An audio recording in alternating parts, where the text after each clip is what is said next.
And I'm Eben Novi-Williams, and this is the Let's Go Coco Sports Business Podcast, the Sporticast. Look at that grin from one Kurt Badenhausen. He is pleased to be here. He is pleased to be indoors because it's cold outside. He is pleased that he's got another list and valuation behind him. He is pleased with that introduction. He is pleased with your Charlie Rose look. He is just a pleased person. Have I left anything off the list, Mr. Badenhausen? You got it. You checked all the boxes. I am All quite right. pleased today. And you should be. And we are pleased, and our readers are pleased with the fruits of your labor on the highest paid female athletes. Because I got to say, if I went on the street and I asked the question, 2024, who's the highest paid female? I mean, the knee jerk has got to be Caitlin Clark. So you also have a sidebar about Caitlin because she's so omnipresent during the year. But do you guys agree? Like, would you? I mean, we know we do this for this is our business, this is our livelihood. But I think the knee jerk for everything in excellence in women's sports these days, the answer is just Caitlin Clark, right? She's the right answer to everything. Only Caitlin just cracked the list, and she is far from number one, Kurt. Yeah. In terms of biggest buzz, engagement, whatever you want to call it, influence, she checks all the boxes. She is number one by a mile, and we saw the influence she had on the league, women's sports as a whole.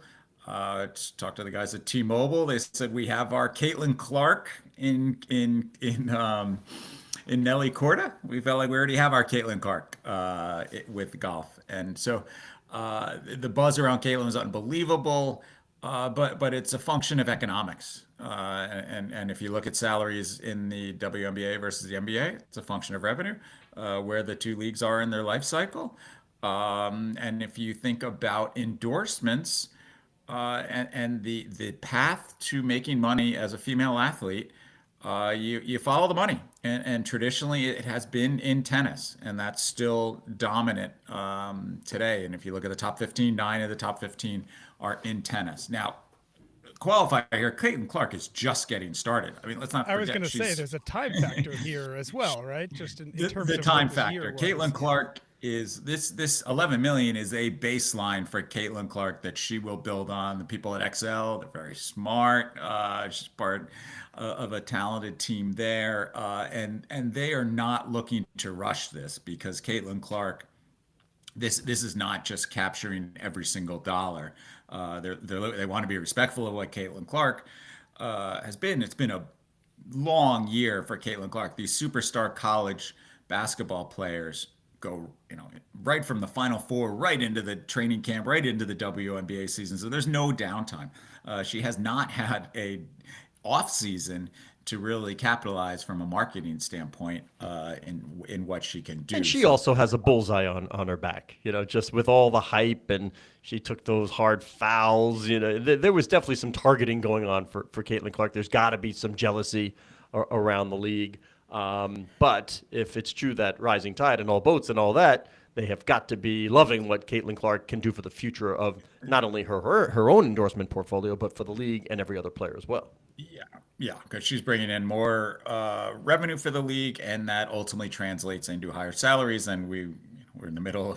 Ultimately, we'll see a CBA negotiation, hopefully over the next 12 months, but before any sort of work stoppage. But more money means bigger paychecks for everybody. So let's, for folks who are curious, maybe didn't see the list, I'll rattle off some names and some numbers. The number one highest paid female athlete in the world in 2024 was Coco Gauff at 30.4 million. Eileen Gu, the Olympics skier, who will be a bigger star even probably in 2 years during the Olympics, but she is both a model and a very Is that talented ski or snowboard?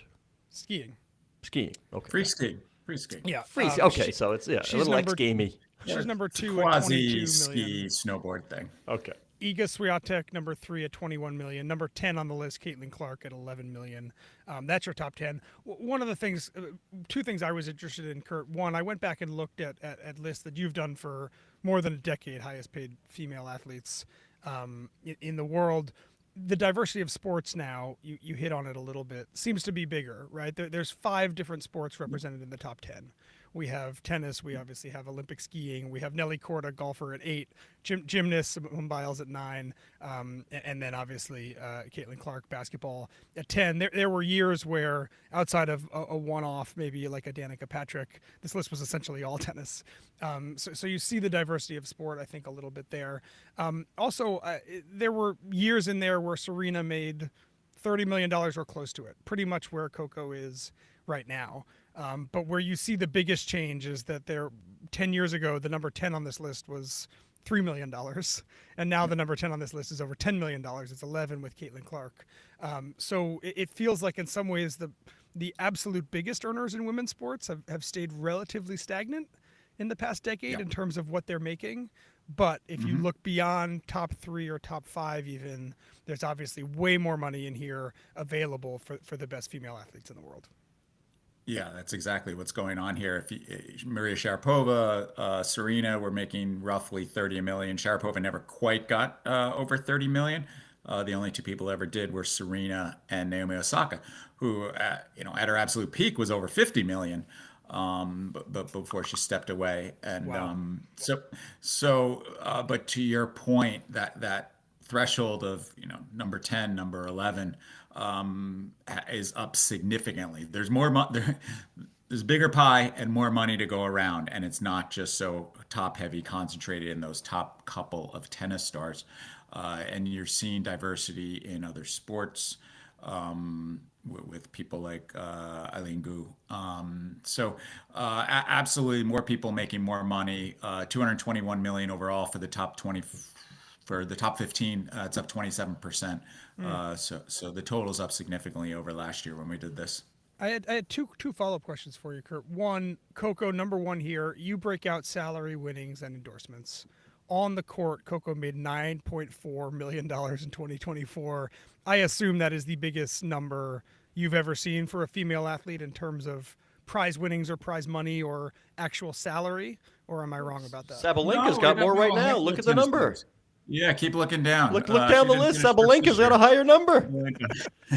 Eben was question, trying to impress the world with how much homework he did, Eagle-eyes. and I was looking at the last decade, Kurt. no, now, when I have noticed a couple of things, how about you take a peek right down on the current list there, Mr. Novi Williams? How about that? Sabalenka higher. Well, part of what I was going to say is that one of the major changes that's happened in women's sports is that the prize money is dramatically different. And again, I don't know if I'll ask the question again, asking if Sabalenka is the highest you've seen, or if there's others. But Coco won what, four something $million for winning the WTA year-end prize.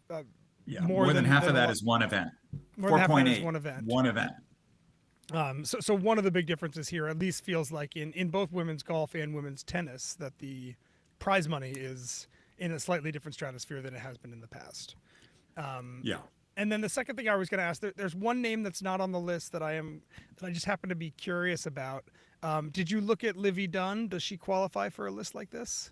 Because I would be curious what her numbers would look like. Yeah, my understanding of someone like Livy is she's making good money, but it's low single digit millions, not going to crack the top 15, which the cutoff was 6.7 million. Can I ask a favor looking forward, Kurt? I just want to see if your life gets more difficult. Let's just say that Double C Caitlin Clark decides to sign with Unrivaled. And let's say as part of that deal, she gets equity stake in the league. Can she catapult from one year up to the top? Like, how would you value that league? It'd be hard and sort of like for a fledgling operation, right? I'm just curious what you look at. It's got to be hard. I mean, you want equity in these things because they might become something over time, but you've got to count it as something. So I'm just curious how are you looking to put another column in your Excel spreadsheets? When we first started doing these kind of things 25 years ago, it was super simple. You got cash to endorse Coca-Cola or Nike or whatever it is. Doing it today, particularly for the men's, you're looking at Kevin Durant, Steph Curry, LeBron James. It's not so clean cut anymore because these guys, they're thinking much bigger than just how much cash can I get in this deal. So we've traditionally not factored in equity until it's realized, because as we always know, Equity can be really valuable. If you're body armor or vitamin water and you hold a piece of that, that's great. And if you are, who is it? Who is the Canadian? He's got the hockey brand. BioSteel? BioSteel, thank you. Yeah. If you bet on BioSteel, you didn't do so great. Right. So we haven't traditionally recognized equity until it's cashed in. So Apple buys Beats, grand slam for LeBron James, or slam dunk for LeBron James, I should say. Defunct hockey endorsers for 200, please, Kurt. Yes, yeah. So we've done when the body armor deal went down. Coca-Cola paid $8 billion for body armor. Great payday. Osaka, James Harden, Mike Trout. Lot of players really cashed in because they held equity. So we haven't traditionally factored in until there's a transaction. Like, I wouldn't say Nelly Corda's quite hit the. Wait, have we frozen on Eben there? Are you still there? No, Oh, I'm he's there. Oh, okay. I couldn't tell. Looked like you froze for a second. I wouldn't exactly say that Nelly Corda has. I know golf says we have our Caitlin Clark. I got it. I mean, I understand the comparison. But I will say this, Kurt, and you let me know, because I mentioned this to Eben over the last couple of weeks. There's been this sort of Nelly Corda ubiquity in my social channels, and I cannot figure out. I'm not smart enough. I'm not, I just don't know how it all works. What is going on? Do you see this? I'm just curious if anybody has figured out what is going on with Nelly Corda, because I'm just seeing her everywhere, but in like weird family photos and not really pitching a product. It's just like this ubiquitous Nelly Corda. I don't get Great it. American family, great American sports family. It is a great. Yeah. The I watched Corda Peter Corda play, sibling, yeah. The Corda sibling photo. I've seen that has floated, but I've seen that around a little bit. But she is. I mean, she did cross. You could argue she's not Caitlin Clark, but she did cross over this year to a large degree. I mean, the record-tying winning streak, 5 straight tournaments. I mean, that picks up the casual viewers like, oh my gosh, I haven't paid attention to the LPGA since Nancy Lopez. I'm gonna Look at you I'm gonna dating watch now. yourself. I wasn't talking about myself. Wait, I'm talking about let's see. another Let's person. see if Eben Novi Williams can tell us who Nancy Lopez what was 80s married to. television show did Nancy No. Lopez do a Who was 2-episode Nancy arc Lopez on? married to? I Eben have Novi no Williams. clue. I have no Okay, clue. Kurt, you want to tackle that one? Ray Knight. Come Ray on. Knight, New York Mets. Thank you, Kurt. I knew you'd be on my side. Not a There's big a We're the there's a original certain power level of couple in comfort. sports. Yep, there's a certain level of comfort in knowing like such a knowledgeable institutional knowledge person like Kurt Badenhausen will be on the show, and I can have a conversation with somebody. God Almighty.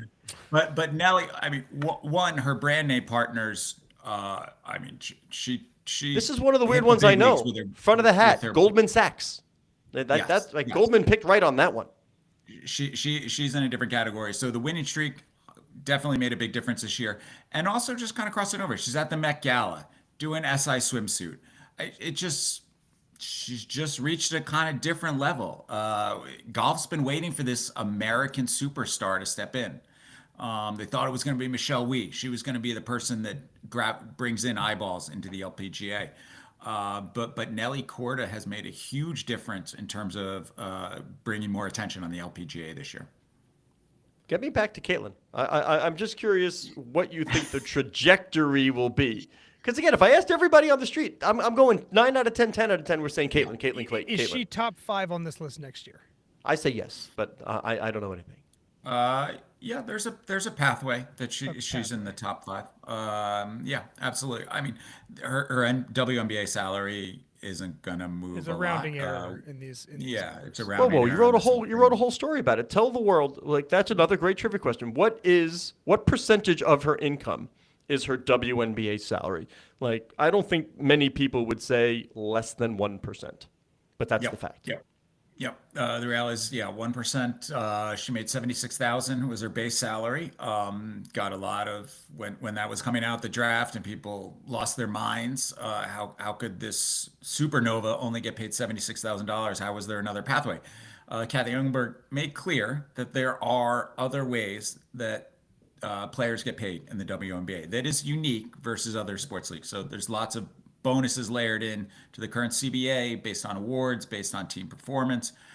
There's also marketing agreements that are done directly through the league or through the team. And the league deals are worth up a maximum of $250,000. Now, the player has to agree to be part of the league agreement, and they have to work out an agreement. And there are only 6 players in the current deal. Rookies are not eligible to be in it until after their first season in the league. So that money was not available to Caitlin Clark this year in her Seems first like an season. important But then data there's also point. team deals as well. I feel like when What's Caitlin that? joined this league, when everybody was like, "Wait a second, Caitlin Clark's going to make $76,000," I feel like the counter argument to that from people around the W was, "Oh no, she can make hundreds of thousands of dollars with all of these things." It was never communicated. It was a surprise to me until I heard about your reporting. Surprise to me that she wasn't eligible for those two big marketing bonuses, the team bonus or really Well, she could be part of the league one. team. The team situation is different. The teams can use her right off the bat, maximum Okay. $4,000 a week. It's just on the league level, which is the bigger bucket, Which is the bigger one. 250 versus again a maximum of 150 that you can spend across your whole team. You're not necessarily going to funnel every single dollar to one player. Of course, of course. But it also requires, to the point where it requires the player to, to tap do in those and things. do the Yeah, work. yeah, I mean, they're getting paid for the work. And when you're Caitlin Clark, you don't have a lot of downtime because you're getting pulled in 10 million directions. I was at the WNBA draft. I mean, it was like the Beatles. People were just swarming her. I mean, she needs security, just clear a pathway to make her way around. She's just on a different level than everybody else in the league in terms of notoriety. I don't know if you have an exact answer here, but I am curious if you were to combine the women and men, highest paid male athletes in the world, highest paid female athletes, where is Coco? Is she top 200? Is she top 400? Is she out of that? Is she in that? Roughly, where Yeah, would we see the first woman on that she's list? last year we did the cutoff for the men for calendar year 2023 was 32.5 million. For the top So 100? 30.4, She's yeah, right for the there. top 100. So 30.4, She's just it'll be outside the higher top this 100. year. But she is, yeah, the top 100 this year when we do it again will be exclusively male. So she's, she's and you do have a lot of men that are making 30 to say Yeah, it gets there's a 35 fat that middle are there, I'm not, sure. yeah, that are not going to make the cut. So she's looking at somewhere probably that 125 to 150 range with those earnings. And then staying in tennis for a second, number 4 on the list this year, Qin Wenjing, the Chinese tennis sensation, 20.6 million. I imagine that number is going to go up a lot in the next few years. We saw with Li Na a decade ago that if you become one of the best tennis players in the world and you're Chinese, there is a wealth of opportunities, specifically in Asia, available to you. A lot of people listening may not know her name unless you're a big tennis Yeah. fan, but give us a glimpse into how significant her earning potential is, given her talent set and obviously her native country. If you're going to peg the next woman that makes the top 100, she's it. That's where she's headed right now. Winning the gold medal in tennis, the Olympic gold medal in tennis for China. I mean, that's a absolute game changer. She's represented by IMG, who, as you pointed out, they already did this with Li Na. They have deep ties within China. They know what they're doing here. They've done a handful of deals since the Olympics. She finished in the top 5 this year. The only other Chinese woman to ever finish in the top 10 was Li Na. Her earnings are on the verge of exploding in 2025 once all of these new deals kick in. She's going to challenge Coco to be the highest paid athlete in the world and crack that men's list of top 100. Right, so Kurt, build for me from scratch the prototype female athlete endorser that would instantaneously be in that top 100 if men were included, skyrocketing to the top. Build that for me. What's the personality? What's the nationality? What's the sport? Give me what do I need to be to instantly be number 1 on this list? Tough one. Well, I mean, do you have to win consistently? Is it an Olympian? Like it, all right, I want the Olympic gold. I want to be from China. I need you tell me. History has shown it's an American or Chinese tennis player. Okay. That is your fastest pathway, because not only do you have the endorsement earnings, but you have the opportunity to make $10 million in prize money. That just doesn't exist in team sports. Individual sports do not have that money. Simone Biles, incredibly decorated athlete. Yeah, look at the salary. Was She 135K? made $135,000 in Olympic medal bonuses. She will make nothing next year. I mean, there's no money in gymnastics. There's no money in on the slopes in free skiing. $62,000, I think we had. Eileen 62K for Eileen. Yeah. And so, tennis player, we've had a handful of seasons people have earned more than $10 million, and the prize money is simply going up year after year. And you have events like this WTA finals where the payout, again, record $4.8 million. More of these exhibitions are being event. Yannick Sinner, they did an event in the Middle East. He earned $6 million for this exhibition event among 6 other. Well, that's where I was going to. Well, I was going to ask you that. In that, can we now, looking forward, having seen what Jake Paul and Mike Tyson did, if Caitlin Clark, for instance, or pick any other athlete here, said, "I want to partake in sort of one of these, for lack of a better word, gimmick, or stunty, or made-for-TV event, pick whatever descriptor you want." That what is the possibility? Why go through all the hard work? What would Caitlin be in part of a golf match with Tiger? Yeah, well, that's what I'm saying. Like, how much would you pay, or would they be paid to take part in one of these things that is far less work than actually, having to get there for a full season or win a tournament? Well, if you can imagine a Caitlin Clark, Steph Curry one-on-one shootout. Yes, from there you go. So why? There are people throwing that offer out there. There's no way that has not been proposed. Say, hey. Well, we did. Last year they did it with Steph and Sabrina Ionescu. Who just missed the list actually. Yeah, but I wouldn't do it as part of the official whatever. I want to do that on the beach, on the aircraft carrier, on the on the helipad in Dubai. Yeah. Like if I that's what I want to. That would instantly skyrocket anyone. Caitlin Clark to number 1 on the list. Yeah. Why am I not seeing this? We could do 2. No, I love it. Splash Brothers. We could do 2-on-2 because it's hard just 1-on-1. Yep. Maybe Splash Brothers on one side. Ionescu and Caitlin Clark on the other side. Yeah. Face off. 2 versus 2. 2v2. 3-point contest. I love it. Easy. I would like to see horse too. Yeah, remember during COVID where ESPN, they were floating the idea of a horse competition, but players in different locations? I thought that would have been cool. I would like to see them, even though everybody can be in the set. I would like to see that happen now. I would love to see the best shooters horse competition, or what. I think that would be tremendous. It seems to me like I don't know if the ideas are not being presented to the players or they're just choosing not to do it. I don't understand, because you could have sponsors galore jump on these sort of exhibition type things. We're not the only people to have this idea. No, I know, but why is it not happening? Why have I not seen Why have I not seen a massive payday for Caitlin Clark, Steph Curry? Pick who you want. I would even take legends. Give me Michael. You could pick somebody from each decade of the last 5 decades. 2 teams with. Why has that not happened? I understand we're not the only one with the idea, but if there's money to be made, these things usually happen. I can't figure out why we haven't seen it. Right?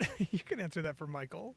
Michael doesn't need it, but it doesn't have to be Michael. You know what I'm saying? Yeah, I would think that, and again, I don't know, but I would think that for Caitlin Clark, like, she's making $10 million this year. She has so much attention on her. Her life is changing so quickly. There's obviously opportunities she's turning down.